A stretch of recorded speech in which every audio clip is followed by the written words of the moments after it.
Hi there, I'm Melanie Hunter. I am a holistic nutrition consultant and a breathwork instructor, and I'm here today to talk about breast implants.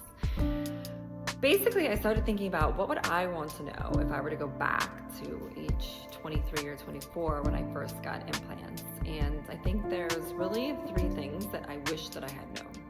The first one is that your implants really only have a life of 10 years. So they recommend after 10 years that you take them out and replace them. Of course, they can sometimes go longer than 10 years, but I started with saline implants and they shifted, and I was told that I needed to get them removed and replaced, and so I did. But it's just good to know that you're going to have surgery multiple times. Maybe not exactly every 10 years, but it's not a one and done procedure. And anesthesia has inherent risks, associated with it, going under, and also how many times you're actually put under anesthesia is a risk factor for Alzheimer's. And so I do try to minimize my surgeries, and it's something that I have to do. So just something to know.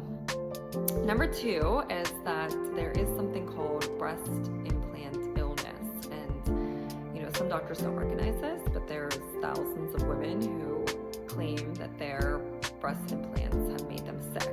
And I personally take the notion that if there's thousands of people saying the same thing, then there's truth to it, even if medicine doesn't understand it, right? So it is a foreign object that you are placing in your body, and that has risks associated with it. And even if you fill them with saline, the outer shell is still silicone, right? So you're still putting silicone into your body. And so there's all sorts of negatives to that. I actually hate that I have a foreign object in my body, and I think that there's certain levels of toxins that increases in our body. Number three is that surgeries often go poorly. So not to scare you, but the second time I had my implants done, it was awful.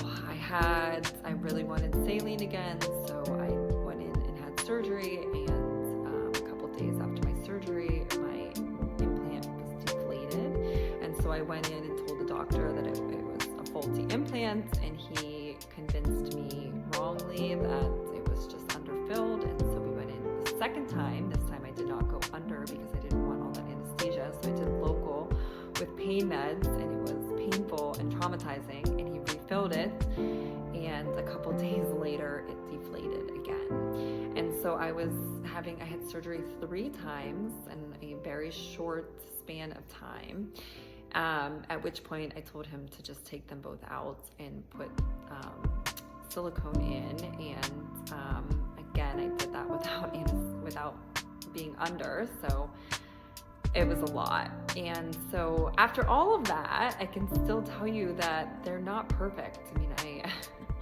I have scars on my breasts. Apparently I have thin tissue. I don't know if that's true or not, but they have fallen regardless of them being implants. And so I'm not telling you this because I want to talk about my breasts. I'm telling you because these are things that you need to consider, right? It doesn't mean, there's all these pictures they have in their office of these beautiful images, and yes, hopefully yours turns out like that, and it may not, right? I also can't tell you that I regret having them because I had a very, very flat chest, and I honestly just wanted to fill out my wedding dress and a bikini and feel like a woman. And not that you're not a woman, with flat chested, but I just really was something that I wanted to experience what that was like having breasts. And so I can't say that I regret the decision. However, I think that there was a lot of things that I did not know that I wish I had known, and I don't know whether I would have done it had I known all of this. I'm also super hopeful that there's going to be a more natural alternative. They are working on things like a matrix that actually would grow your own breast tissue, which sounds really cool, and some other possible options, but we're just not quite there yet. So fingers crossed that we get better options than implants in the coming years. Anyway, thank you so much for your time. I would love to hear your experience if you've gotten implants or if you're considering it. If you have any questions, I'm happy to answer them. Leave them below and I will check back. I sincerely appreciate you, and this is coming from a place of non-judgment. Please don't judge me for my decisions, and I will not judge you for yours. We're all doing the best we can, and really I think by by sharing our stories, we can learn from each other. Thanks so much. Lots of love.